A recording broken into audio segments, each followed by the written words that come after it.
എല്ലാവർക്കും നമസ്കാരം. ഒരു കൃഷ്ണാനുഭവം ഈ കഴിഞ്ഞ വൈശാഖ മാസത്തിലുണ്ടായത് എനിക്ക് അയച്ചു വന്നിട്ടുണ്ട്. ത്രിമധുരത്തിലൂടെ നിങ്ങളിലേക്ക് അത് പങ്കുവയ്ക്കുകയാണ്.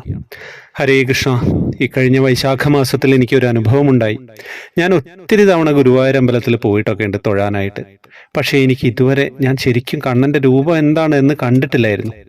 അന്ന് ഞാനും എൻ്റെ 2 ചേച്ചിമാരോടൊപ്പമാണ് പോയത്.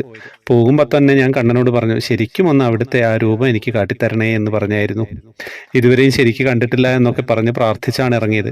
അങ്ങനെ ഞങ്ങൾ ഗുരുവായൂർ ചെന്ന് മണിക്കൂറുകളോളം നാരായണനാമം എന്നൊക്കെ ചൊല്ലി കണ്ണൻ്റെ അടുത്തെത്തി. പക്ഷെ എനിക്ക് ആകെ സങ്കടമായി. ഞാൻ പറഞ്ഞതുപോലെ എനിക്കൊന്നും കാണാൻ പറ്റുന്നില്ല, ആകെ ഇരുട്ട് മാത്രം. അപ്പോൾ എനിക്ക് സങ്കടമായിട്ട് ഞാൻ പറഞ്ഞു, കണ്ണാ, കുറേ ഞാൻ പറഞ്ഞതല്ലേ, ഇതുവരെ കണ്ടിട്ടില്ല എന്ന്, എന്നിട്ടും എന്താണ് എന്നോടിങ്ങനെ?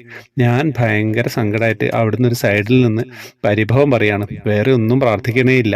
ഞാൻ ഇത് തന്നെ പറഞ്ഞുകൊണ്ടിരിക്കുമ്പോൾ കണ്ണടയൊക്കെ മാറ്റി ഞാൻ കണ്ണൊക്കെ തുടച്ച് ഞാൻ വീണ്ടും വീണ്ടും നോക്കുവാണ്. എനിക്കൊന്നും കാണാൻ പറ്റണില്ല, എനിക്കൊന്നും മനസ്സിലാവുന്നില്ല, ആകെ സങ്കടമായി. അപ്പോൾ അവിടെ നിന്ന് ആ വലതുവശത്ത് കൂടെ പോയി കണ്ണനെ തൊഴുത് പെട്ടെന്ന് നടക്കൂ എന്ന് പറയുന്നുണ്ട്. നോക്കുമ്പോൾ ഒരാൾ, പ്രായമുള്ള ഐശ്വര്യമുള്ള ഒരു തിരുമേനി വന്നിട്ട് പറയാണ്, എല്ലാവരും നന്നായിട്ട് കണ്ടോളൂ, ഇന്നത്തെ അലങ്കാരം കാളിയമർദ്ദനാണ് കേട്ടോ എന്ന്.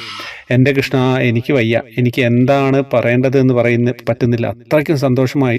ഞാൻ നോക്കുമ്പോൾ എൻ്റെ ദൈവമേ, ആ ഉണ്ണിക്കണ്ണൻ സർപ്പത്തിൻ്റെ മേലിങ്ങനെ വാല് പിടിച്ച് നിൽക്കുന്നു, ചിരിച്ചോണ്ടങ്ങനെ. ആ ഒരു കാഴ്ച ഇന്നും എൻ്റെ മനസ്സിൽ നിന്ന് മാഞ്ഞിട്ടില്ല. ആ തിരുമേനി മറ്റാരുമല്ല, എന്നെപ്പോലെ ഒരുപാട് ആളുകളുടെ പ്രാർത്ഥനയ്ക്ക് ഒരു ഉത്തരം തരാനായിട്ട് ഗുരുവായൂരപ്പൻ തന്നെ അയച്ചതാണ്. എന്തൊക്കെയാ അനുഭവങ്ങളില്ലേ. അപ്പം ത്രിമധുരം അങ്ങനെയാണ്. ത്രിമധുരം ഭക്തരുടെ അനുഭവങ്ങൾ അങ്ങനെ പറഞ്ഞുകൊണ്ടേയിരിക്കുന്നു. കൃഷ്ണാനുഭവങ്ങൾ കേൾക്കാൻ നിങ്ങൾക്ക് ചാനലിൽ വരാം, സബ്സ്ക്രൈബ് ചെയ്യുക.